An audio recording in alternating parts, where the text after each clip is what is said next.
Boris Greenblatt. Diagnozė vėžys. Gydytis ar gyventi. Alternatyvus požiūris į onkologiją. 11 skyrius. Klausimai ir atsakymai, galintys išgelbėti ligonio gyvybę. Jūs nepatikėsite, kiek daug darbuotojų iš maisto ir vaistų administracijos, jų giminaičių ir pažįstamų, taip pat iš tokių organizacijų kaip Amerikos medicinos asociacija, Amerikos vėžio asociacija ar oficialių onkologijos įstaigų prezidentų atvyksta pas mane į Hanoverį gydytis. Tai yra faktas. Daktaras Hans Alfred Nieper, alternatyvaus vėžio gydymo metodų specialistas. Per pastaruosius kelerius metus daug kalbėjau su įvairiais žmonėmis alternatyvaus požiūrio į onkologiją tema. Taip pat daug laiko praleidau tinklaraščiuose ir forumuose ją aptardamas. Tai padeda man suprasti žmonių požiūrį į šią skaudžią temą ir ką jie žino apie alternatyvius onkologinių ligų gydymo būdus. Nemažiau svarbi šio bendravimo forumuose analizė leidžia man nustatyti veiksnius, trukdančius tam tikrai žmonių daliai suvokti šią informaciją. Taigi, norėčiau apžvelgti praktinį šios problemos aspektą. Pavyzdžiui, daugelis ligonių, kurie sužinojo, kad be tradicinių onkologinių ligų gydymo metodų yra daug sėkmingesnių alternatyvių, taip pat tie, kurie juos aktyviai kritikuoja, paprastai užduoda man panašius klausimus. Dauguma šių klausimų yra retoriniai ir į juos nereikia pateikti argumentuotų atsakymų. Klausimas užduodamas tada, kai jau aiškus tariamai atsakymas akivaizdus. Dėl to tęsti pokalbį beprasmiška. Toks parengtas akivaizdus atsakymas iš anksto suformuotas žmogaus pasąmonėje, taikant sudėtingą smegenų plovimo sistemą, neleidžia žmogui suvokti šios būtinos informacijos. Į šiuos ir kitus tikslinius klausimus norėčiau trumpai atsakyti šiame skyriuje. Dažniausiai onkologijos forumuose užduodami klausimai apie alternatyvų požiūrį į onkologiją. Pirmas klausimas.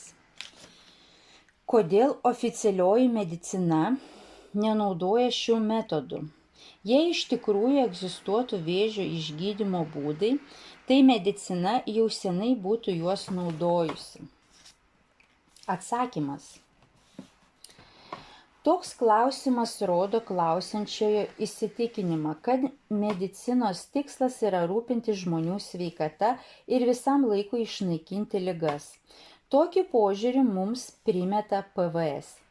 Tiesą sakant, medicina yra vienas didžiausių ir pelningiausių verslų, kuris apima arba yra susijęs su didžiausiais farmacijos koncernais ir draudimo kompanijomis bei medicinos įrangą gaminančiomis įmonėmis.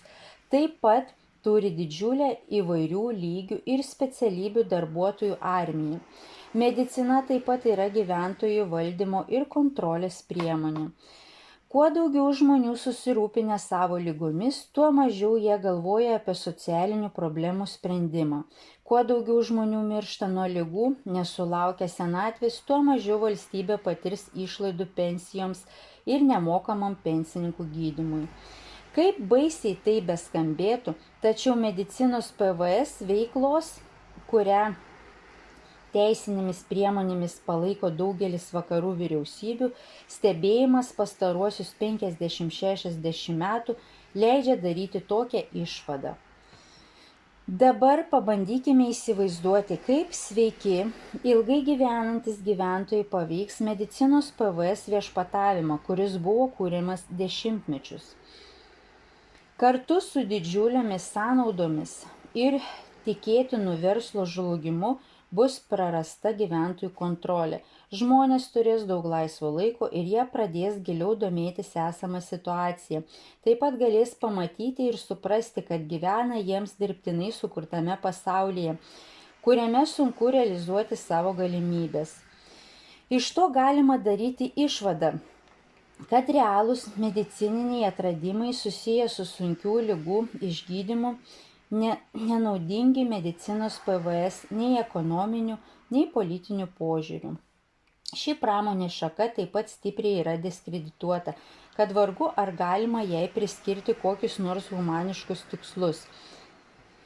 Deja, jokie dideli verslai ir dauguma politikų neveiks prieš savo interesus. Štai kodėl tokia negailestinga medicinos PVS kova su sėkmingais ir dažnai nebrangiais gydymo metodais. Kai kurie alternatyvūs vėžio gydymo metodai yra labai prieinami kainos atžvilgių ir su vidutinėmis išlaidomis iki $100 per mėnesį yra 10 kartų veiksmingesni už tradicinius metodus, bet to yra beveik nekenksmingi. Antras klausimas. Kodėl farmacijos kompanijos ir medicinos PVS turėtų drausti arba ignoruoti natūralias alternatyvas tradiciniams gydymo metodams – chemoterapijai, chirurgijai, spinduliniai terapijai, jei šios natūralios medžiagos iš tikrųjų gydytų vėžį, tai farmacijos kompanijos būtų uždirbusios daug pinigų parduodamos jas. Atsakymas. Daugelio natūralių alternatyvų gydymo metodų sėkmė gydant vėžį vidutiniškai yra 90%. O vidutinė statistinė oficialiosios onkologijos gydymo sėkmė tik 3–5%. Net šie 3–5% nėra tikslus skaičius, nes jis rodo tik procentą asmenų išgyvenusių 5 metus.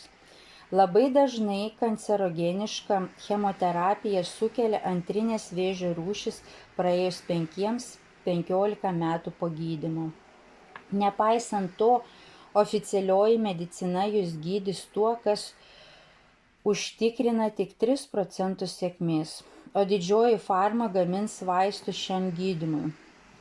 Tai yra todėl, kad šie vaistai yra susintetinti, o tai reiškia, kad yra patentuoti ir duoda didžiulį pelną. Natūralūs produktai negali būti patentuojami. Štai kodėl nei viena farmacijos kompanija neišleis apie $1 milijardą JAV, kad gautų leidimą parduoti vaistą, kurio negalima patentuoti. Dar viena priežastis, kodėl didžioji farma nenori pardavinėti natūralių preparatų. Galų gale daugelis žmonių, kurie tiki, kad tik chemiškai susintetinti didžiosios farmos preparatai gali gydyti, gali suprasti, kad yra natūralių gydomųjų priemonių, kurios yra daugeliui prieinamos ir didžioji farma jų negali kontroliuoti. Atsižvelgiant į tai, kad kai kurios natūralios priemonės vienu metu gali sėkmingai gydyti kelias skirtingas ligas.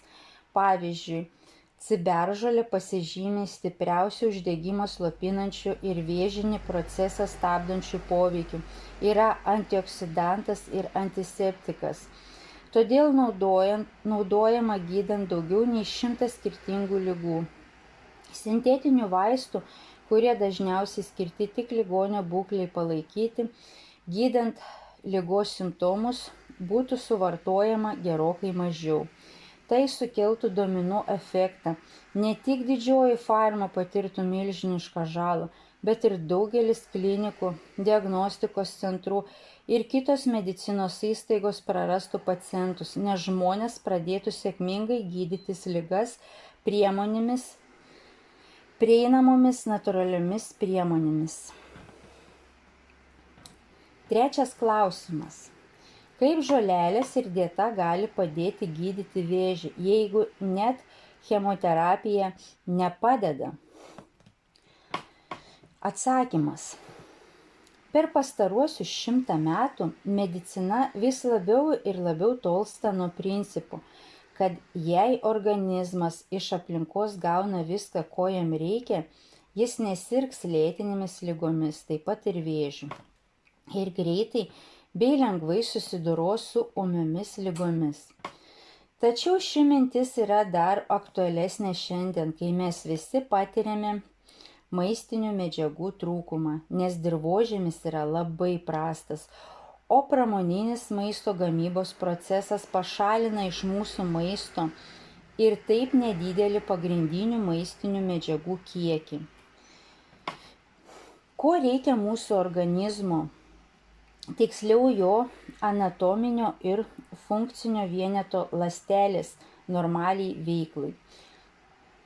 Mums reikia 90 mikroelementų, 16 vitaminų, 12 nepakeičiamųjų amino rūgščių ir 3 nepakeičiamųjų riebalų rūgščių. Atkreipkite dėmesį, kad tarp šių medžiagų nėra chemoterapijos. Mūsų ląstelėms jos nereikia. Medicina sąmoningai sudaro kliūtis sunkioms ligoms gydyti. Ji nori jūs įtikinti, kad jei liga sunki, gydymas turėtų būti labai brangus, sudėtingas ir netgi pavojingas.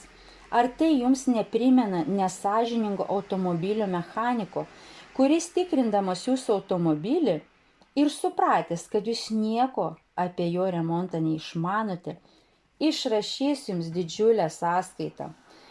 Be to įpils blogų tepalų, kad jūs greičiau sugrįžtumėte pas jį su kitu gedimu.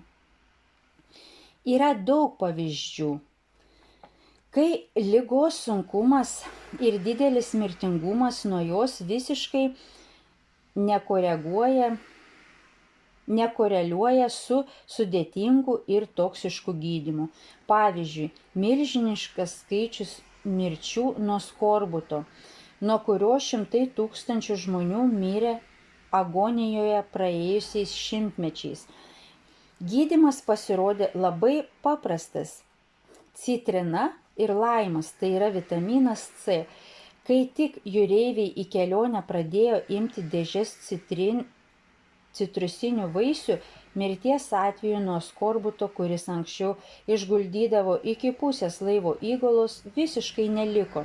Vėžys visų pirma yra lėtinis ląstelių medžiagų apykaitos sutrikimas dėl prastos mitybos, toksinų, stresų, traumų, radiacijos, įvairių patogenų poveikio arba dėl kelių šių veiksnių. Jei atkuriamas normalus ląstelės metabolizmas, tai yra kompensuojamas maistinių medžiagų trūkumas organizme ir pašalinami kiti priežastiniai veiksniai, tada vėžinis procesas nutrūksta ir imunitetas susitvarko su naviku. Štai kodėl žolelės tai iš tiesų apima visas natūralias priemones, mineralus, vaistažoles, maisto papildus ir mitybą, kuri kompensuoja būtinų elementų trūkumą organizme ir riboja toksinų patekimą į organizmą. Iš principo yra paprastas ir nebrangus vėžio ir kitų lėtinių ligų gydymo metodas. O brangi, toksiška ir pavojinga chemoterapija, kaip ir spindulinė terapija bei chirurgija, yra tik nesąžiningo automobilio mechaniko iš pateikto pavyzdžio, kokia yra ir oficialioji medicina gudrybė. 4. klausimas. Kodėl manote, kad kai ką sakote yra tiesa? Oficialūs šaltiniai teigia visiškai priešingą informaciją. Kur įrodymai? Jų nėra oficialiuose šaltiniuose. Atsakymas. Daugelis žmonių painioja sąvokas oficialu ir objektyvu arba nepriklausoma. Oficialus šaltinis pateiks informaciją neprieštaraujančią PVS, kurių dalis yra medicina, sukurtai koncepcijai. Šiandien neteisinga svarstant šią padėtį apsiriboti tik tam tikrų vienų šaltinių. Didžiąją žiniasklaidos dalį išsivysčiusiose šalise dabar sieja viena koncepcija – pasaulinis didžiausių korporacinių ekonominis dominavimas. Šiandienos PVS yra išsivysčiusių šalių centriniai bankai, didžiosios tarptautinės korporacijos ir jiems dirbantis politikai. Todėl oficialieji šių šalių šaltiniai atstovauja šių žmonių ir organizacijų interesams. Taigi, jei man kaip kontraargumentą pateiksite nuorodą į vakarietišką laikraštį, medicinos žurnalą, televizijos programą ar netgi Wikipediją, dabar šis informacijos šaltinis atitinka PVS interesus. Patvirtinanti, kad aš klystu, tai bus neabejotinas įrodymas, kad PVS šiuo klausimu yra teisūs. Be to, jūs neteksite galimybės objektyviai išnagrinėti temą ir priimti savo pagrįstą sprendimą. Daugelis žmonių įsivaizduoja medicinos PVS ir taip pat didžiąją farmą kaip didelius nekaltus gigantus, kuriuos puola dėl nepripažinimo įpykę naturopatai ir žmonės nusivylę oficialiąją mediciną. Iš tikrųjų, žiaurų ir negailestingą karą kariauja kaip tik šie nekaltieji gigantai, naikindami bet kokią opoziciją, papirkdami žiniasklaidą ir primesdami mums tiesą, kuri naudinga jiems. Todėl, jei natūralių gydymo būdų oponentai nori ginčytis argumentuotai, tuomet rekomenduoju jiems atlikti abiejų pozicijų objektyvų tyrimą. Taip pat jie turi suprasti akivaizdžius PVS informacinio karo triukus, nukreiptus prieš natūralias alternatyvas. Pavyzdžiui, jei žiniasklaida ignoruoja svarbius mokslinius atradimus, naujus gydymo būdus ar tam tikrus įvykius, tai nereiškia, kad jie neverti dėmesio. Tai tik rodo, kad jie prieštarauja oficialiai pozicijai. Taip pat būtina atsižvelgti ir į tai, kad atlikus kiekvieną mokslinį darbą, kurio rezultatai gali sugriauti šią oficialią poziciją, medicinos PVS nupirks tokį patį ar didesnį kiekį darbų su jiems priimtinais rezultatais. Taigi, kai suinteresuotas asmuo kreipiasi į oficialų šaltinį, kad išsiaiškintų alternatyviosios onkologijos klausimą, informacija, kurią jis ten ras, bus siekiama sustiprinti medicinos PVS padėtį ir diskredituoti bet kurią alternatyvą. Labai dažnai daugeliu žmonių šios temos tyrimas tuo ir baigėsi.